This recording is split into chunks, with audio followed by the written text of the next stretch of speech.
اس کہانی کے لیکھک ہیں ثنا فاطمہ اور اس کہانی کا نام ہے آدم خور قبیلہ۔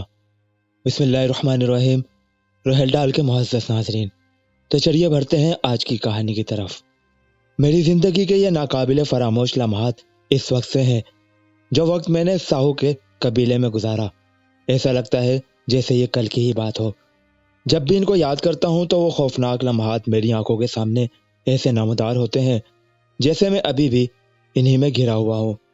یہ افریقہ کے جنگلوں میں میرے دوستوں کے ساتھ ان دنوں کے گزرے واقعات ہیں جب ہم عالم شباب کو تھے۔ جوانی کا جوش و جذبہ عروج پر تھا، ہر خطرے میں کود جانے کو، ہر وقت کچھ نہ کچھ ایڈونچر کرنے کو تیار رہتے۔ لیکن افریقہ کے جنگلوں میں ہمیں جن مصائب کا سامنا کرنا پڑا، اس کے نقوش آج بھی میرے ذہن پر تازہ ہے۔ جب یہ واقعات یاد آتے ہیں تو جسم میں حیرت اور خوف کی نہ ختم ہونے والی لہر دوڑنے لگتی ہے۔ میں یعنی کہ فارس اور میرے دوست جن میں یالیس، دانیال، عمر، احمر اور چارلس ہے۔ عمر، دانیال، احمر اور میں پاکستان سے تھے۔ یہاں آ کر ہی ہماری دوستی ہوئی تھی۔ چارلس اور یارس جس ریسٹورنٹ میں ہم کام کرتے تھے وہاں ہمارے دوست بنے۔ ہم تقریباً 5 سال سے ایک ساتھ کام کر رہے تھے اور ایک ساتھ ہی رہتے تھے۔ 5 سالوں میں ہماری دوستی ایسی گہری ہو گئی جیسے ہم بچپن کے دوست ہو۔ کوئی بھی ایسی بات نہیں تھی جو ایک دوسرے کی ہم نہیں جانتے ہو۔ ایک دن جب ہم اپنے اپارٹمنٹ میں رات کو آئے تو حسب معمول گپ شپ لگا رہے تھے۔ احمر ہارر مووی دیکھ رہا تھا جو آدم خوروں پر بنی ہوئی تھی۔ ہم بھی اس کے پاس آ گئے اور مووی دیکھنے لگے۔ تبھی احمر بولا کہ یار دیکھو، میں تو اپنی زندگی سے اکتا گیا ہوں۔ میں نے پوچھا کیوں؟ ایسا کیوں کہہ رہے ہو؟ کیا نہیں ہے تیرے پاس؟ تو احمد نے جواب دیا کہ یہی تو بات ہے، سب کچھ ہے، لیکن دن رات کام کر کر کے تھک گیا ہوں۔ چاہتا ہوں کہ کیوں نہ ہم کہیں گھومنے چلیں جہاں کچھ تو زندگی کے اچھے دن گزرے۔ 5 سالوں میں پیسے کمانے کے علاوہ اور ہم نے کیا ہی کیا ہے۔ بندے کو اپنا خیال بھی ہونا چاہیے، کچھ اپنے آپ کو بھی تندرست و توانا رکھنے کے لیے سیر و تفریح تو ہونی چاہیے نا۔ ہاں کہتے تو تم ٹھیک ہو، چارلس نے کہا، لیکن ہم جائیں گے کہاں؟ یہ بھی تو تم نے سوچا ہوگا۔ ہاں بالکل، ابھی سوچا ہے میں نے، احمد نے ٹی وی کی طرف دیکھتے ہوئے کہا جہاں ابھی بھی ہارر مووی چل رہی تھی۔ کیا سوچا تم نے؟ دانی نے پوچھا۔ دانی ہم دانیال کو پیار سے کہتے تھے۔ افریقہ کے خوفناک جنگل، حیرت انگیز رازوں سے بھرے ہوئے جنگلات کی سیر کا سوچا ہے میں نے۔ اس کی آواز سن کر تو ہم اپنی جگہوں سے اچھل پڑے۔ تم پاگل ہو گئے ہو کیا؟ تم جانتے ہو اس جنگل کے بارے میں؟ اس کی ابتدا اور انتہا کا تو ہم اندازہ لگا سکتے ہیں، اور سیر کرنے جانے کا تو سوال ہی نہیں بنتا۔ وہاں کتنے خوفناک قبیلے اور جانور ہیں۔ تم نہیں جانتے ان جنگلوں میں جانا مطلب اپنی موت کو بلانا ہے۔ ارے کیا بیوقوفوں اور ڈرپوکوں جیسی باتیں کر رہے ہو؟ ہم کوئی 40-50 سال کے بوڑھے ہیں یا کمزور انسان ہیں؟ جوان ہیں ہم، جوان۔ اور تم لوگوں نے ہی کہا تھا نا کہ شکار کا شوق ہے سب کو، تو وہاں پر تو شکار کرنے کو بھی ملے گا، بہت مزہ آئے گا۔ یار تم پاگل ہو گئے ہو، وہاں شکار کرنا آسان نہیں ہوتا۔ وہاں جا کر ہم خود کسی کے شکار نہ ہو جائیں۔ بس تم تیاری کر لو، اگلے ویکنڈ پر ہم چلیں گے، اور میں تم لوگوں کی ایک نہیں سنوں گا۔ میں جا رہا ہوں چائے بنانے کے لیے، تم سب کے لیے بھی لے کر آتا ہوں۔ اس کے ساتھ ہی احمد کچن میں چلا گیا اور 15 منٹ بعد چائے اور ساتھ میں پکوڑے لے آیا۔ ہاں تو دوستو، کیا سوچا؟ تیار ہو ایڈونچر کے لیے؟ ہاں یار چلو چلتے ہیں۔ ویسے بھی اس اکتا دینے والی زندگی سے بہتر تھوڑا بہت ایڈونچر ہو جائے، چارلی نے کہا، اور پھر ہم سب بھی مان گئے۔ کیا کرتے، احمد کو انکار بھی نہیں کر سکتے تھے، اور کچھ ہمارا اپنا بھی سسپینس تھا جو ہمیں افریقہ کے جنگلوں میں لے جانا چاہتا تھا۔ یہ ہوئی نا بات میرے بہادر شکاریوں، ہم اگلے ویکنڈ پر چلیں گے۔ یہ ہفتہ ہم کام اور ساتھ میں تیاریاں کریں گے۔ جو بھی چیزیں وہاں پر حفاظت کے لیے چاہیے ہوں گی اور رہنے کے لیے، ان سب کا انتظام تو کرنا ہوگا تاکہ ہمیں کسی مشکل کا سامنا نہ کرنا پڑے۔ ہاں ٹھیک کہہ رہے ہو تم، دانی نے کہا۔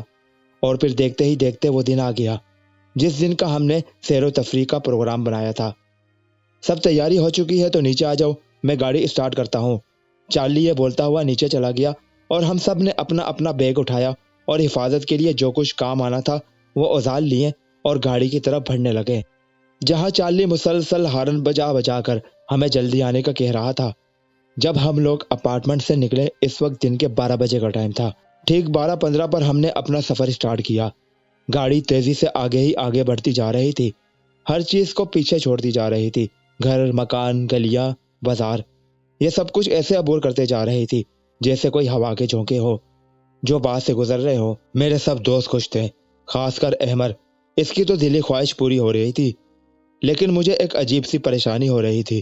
دل چاہ رہا تھا کہ اپنے جان سے پیارے دوستوں کو ابھی یہاں سے واپس لے چلوں، لیکن میں ایسا نہیں کر سکتا تھا کیونکہ احمر اور باقی سب نہیں مانتے۔ ارے مالس، کہاں کھویا ہوا ہے تو؟ انجوائے کر، کیا شکل بنا کر بیٹھا ہوا ہے؟ دانی بولا۔ نہیں یار، میں خوش ہوں، بس ایسے ہی چپ کیا بیٹھا ہوں، میں نے دانی کو جواب دیا۔ چارلی ڈرائیو کر رہا تھا اور بولا کہ یار، ہم گاڑی کو جنگل کے اندر لے کر نہیں جائیں گے، بلکہ خود پیدل چلے جائیں گے اور ساتھ میں خوب انجوائے کریں گے۔ کیا بات کر رہے ہو تم جانتے ہو جنگل میں خطرناک قسم کے جانور، کیڑے مکوڑے اور سانپ ہیں، اور آدم خور قبائل بھی آباد ہیں۔ ان جنگلوں میں ہم گاڑی سے اتر کر سفر نہیں کر سکتے۔ گاڑی کو جنگل کے اندر لے کر چلو، راستے بنے ہوئے ہیں، جہاں تک لے کر جا سکتے ہیں وہاں تک تو لے کر چلو، پھر پیدل چل لیں گے۔ ہم جب جنگل کی حدود میں داخل ہوئے، اس وقت 4 بجے کا ٹائم تھا۔ جنگل پر گہرا سکوت چھایا ہوا تھا، کسی چرند پرند کیڑے مکوڑوں کی آواز نہیں آ رہی تھی، درختوں پر بھی کوئی پتا ہل نہیں رہا تھا، سب بالکل خاموش تھے سوائے میرے دوستوں کے، جو ابھی بھی مستی کر رہے تھے اور مذاقی ماحول میں ایک دوسرے کو چھیڑ رہے تھے، اور جنگل کی ساری مخلوقیں ایسے خاموش تھی جیسے وہ ہمارے جنگل میں آ جانے پر ماتم کنا ہو اور ہماری بھری جوانی پر افسوس کر رہی ہو۔ درختوں پر بیٹھے پرندے خاموشی سے ہمیں گور رہے تھے، گویا ہم پر اور ہماری حماقتوں پر افسوس کر رہے ہو، لیکن ہمیں کیا تھا؟ ان سب سے ہم تو خوش تھے کیونکہ ہم یہاں ایک بڑے ایڈونچر کو آئے تھے۔ سیدھے اور نہ ختم ہونے والے راستوں پر ہماری گاڑیاں روا تھی اور جنگل میں گھومتے ہمیں 2 گھنٹے ہو گئے تھے۔ تب احمر بولا، دیکھا کیا کوئی خطرہ پیش آیا؟ سب کچھ تو کتنا پرسکون ہے، تم لوگ ایسے ہی ڈرتے تھے۔ اسے کیا پتا تھا کہ یہ طوفان سے پہلے آنے والا وہ سکوت ہے جو اس کے ٹوٹنے پر سب کچھ بہا کر لے جاتا ہے۔ خیر، ہم نہیں جانتے تھے کہ ہم جنگل میں کتنا آگے آ گئے ہیں، لیکن اتنا ضرور تھا کہ اب آگے مزید جنگل میں گاڑی لے کر ہم نہیں جا سکتے تھے۔ دن بھی ڈھلنا شروع ہو گیا تھا اور رات کی سیاہی پھیلنے لگی تھی۔ ہم نے گاڑی کو وہیں سائڈ پر لگایا اور پیدل ہی جنگل میں چلنے لگے اور کسی ایسی جگہ کی تلاش کرنے لگے جہاں پر ہم اپنے کیمپس لگا سکیں۔ اب جنگل سے جانوروں کے بولنے کی آوازیں آنے لگی تھی جو ماحول کو خوفناک بنا رہی تھی۔ یار وہ دیکھو، وہ جگہ بالکل صاف ہے، وہاں پر جا کر اپنے رات گزارنے کا بندوبست کرتے ہیں، دانی نے کہا، اور ہم جنگل کے بیچوں بیچ اس جگہ پر پہنچ گئے جہاں کوئی بھی درخت یا جھاڑی نہیں تھی، جبکہ باقی چاروں طرف دیو کامت درخت اور خاردار جھاڑیاں موجود تھی۔ خیر، کچھ بھی ہو، ہم نے وہاں پر اپنا سامان رکھا اور میں اور دانی کیمپ لگانے لگے۔ آدھا گھنٹہ تقریباً ہمیں کیمپ لگانے میں لگا، اس کے بعد سارا سامان اندر رکھا۔ ٹائم دیکھا تو 8 ہو گئے تھے۔ یار، تم لوگوں کا کام ہو گیا ہو تو آ جاؤ، اب کچھ کھا لیں، بہت بھوک لگی ہوئی ہے۔ عمر جو اسٹارٹ سے چپ تھا اب بولا، ٹھیک کہہ رہے ہو، بھوک تو بہت لگی ہوئی ہے۔ دانی نے بھی عمر کی ہاں میں ہاں ملائی اور پھر ہم سب نے جو کچھ ساتھ کھانے کو لے کر آئے تھے اس میں سے کچھ کھایا۔ سردی بہت تھی، یالی اور عمر نے ادھر ادھر سے لکڑیاں اکٹھی کی اور آگ جلا لی۔ ہم سب آگ کے گرد بیٹھ گئے اور سردی کو قابو کرنے کی کوشش کرنے لگے۔ جنگل اس وقت بہت خوفناک لگ رہا تھا، جانوروں اور کیڑوں مکوڑوں کی آوازیں یک کے بعد دیگرے آ رہی تھی، جس سے ماحول مزید پراسرار اور خوفناک ہو جاتا۔ ہم لوگ تو یہاں میم جھوئی پر آئے تھے، لیکن یہاں تو ارد گرد ایسے لگتا تھا جیسے کوئی بھی چیز نہیں ہے، جانور بھی کوئی نظر نہیں آ رہا اور نہ ہی کوئی سانپ وغیرہ۔ افریقہ کے جنگلوں میں تو خوفناک سانپوں کی بہتات ہے، چارلی نے کہا۔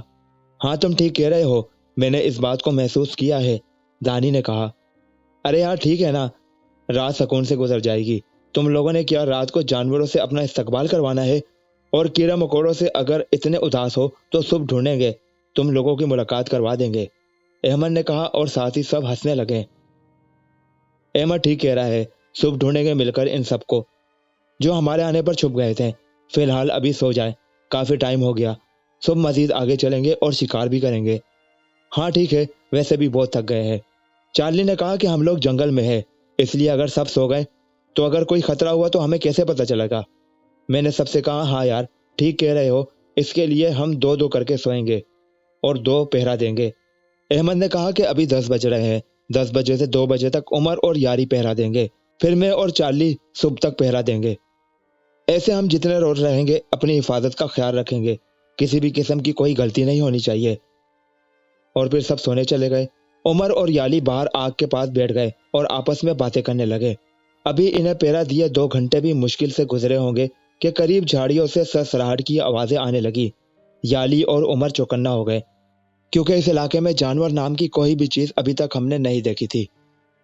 لیکن پھر بھی کسی جنگلی جانور کے خطرے سے وہ دونوں ٹارچ لے کر ان کی طرف بڑھنے لگے کہ کیا پتا کہ کہیں کوئی خطرناک جانور ہی ان کو نشانہ بنانے کے لیے نہ بیٹھا ہو۔ جیسے ہی وہ لوگ جھاڑیوں کے قریب پہنچے، بہت سے سیاہ فام ننگ دھڑنگ جنگلی آدمی چھڑک کر وہاں سے باہر نکلے اور ان کو اپنے گھیرے میں لے لیا۔ یالی اور عمر کی حالت بری ہو گئی تھی۔ وہ لوگ ہماری طرف بڑھے اور ہمیں بھی ہمارے دوستوں کے پاس لے آئے۔ وہاں پر موجود ہماری چیزوں کو ان میں سے ایک نے اٹھا کر پھینکنا شروع کر دیا، ہمارے کیمپ ادھیڑ دیے اور ہمارے گرد ناچنے لگے، گول چکر بنا کر، اور پتہ نہیں کون سی عجیب زبان میں، جو شاید ان کی کمیونیکیشن کرنے کی زبان تھی۔ ان میں سے ایک دوسرے سے بات کرنے لگے اور ہمارے گرد ناچتے رہے جیسے وہ ایک دوسرے سے خوشی کا اظہار کر رہے ہوں۔ ان میں سے ایک نے دانی کو دھکا دیا اور آگے چلنے کا کہا، اور ہم سب کو اشارہ کیا۔ 4 لوگ ہمارے آگے اور 4 پیچھے تھے۔ تقریباً 10 منٹ ہم لوگ چلے ہوں گے تو ایک آبادی کے آثار نامودار ہونے لگے۔ وہاں پر بہت سے چھوٹے چھوٹے گھر بنے ہوئے تھے اور کوئی بھی اس وقت وہاں آبادی میں نظر نہیں آ رہا تھا، اور شاید یہ ان کے پہرے داروں میں سے تھے جنہوں نے ہمیں پکڑا ہوا تھا۔ ان 8 لوگوں نے الگ الگ قسم کے خطرناک ہتھیار پکڑے ہوئے تھے۔ وہاں جا کر انہوں نے ہمیں ایک کمرے میں بند کر دیا اور باہر سے لاک کر دیا۔ وہ کمرہ بہت وسیع تھا اور سڑے ہوئے گوشت اور خون کی بہت ہی گندی بدبو آ رہی تھی۔